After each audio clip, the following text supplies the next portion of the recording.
sifarişlərinizi gətirmişdim. Sifarişləri boş ver.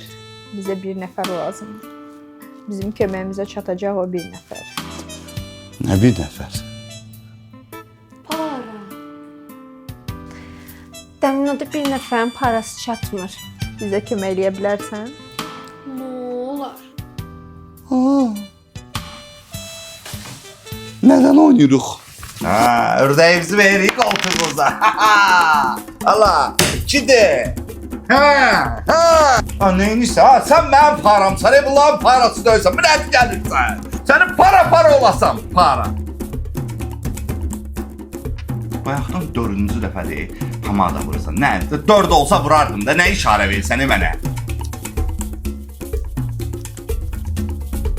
Elə bilsən başa düşmədim də, hə? Saçımı yığıb belə bağladım, buna işarə verdin ki, oyunu bağla, hə? Sən nə bayaqdan sol gözü belə qalmısan, hə? Nədir işarə versən ki, solu vur, hə? Solu oyna, hə? Bəsdir də, səhərdə ancaq bir-birimizə işarə ötürürsünüz, oyun oynayın da, makenniksiz siz. Tupay, bəsdir də, mən qaçda başa düşmürsən. Tupay özün sən oyunda oynaya bilmirsən. Dur, bas, vapşa, Mən bir də qələt eləyərəm, klient adamını oynayaram, ördəklə. Ördək də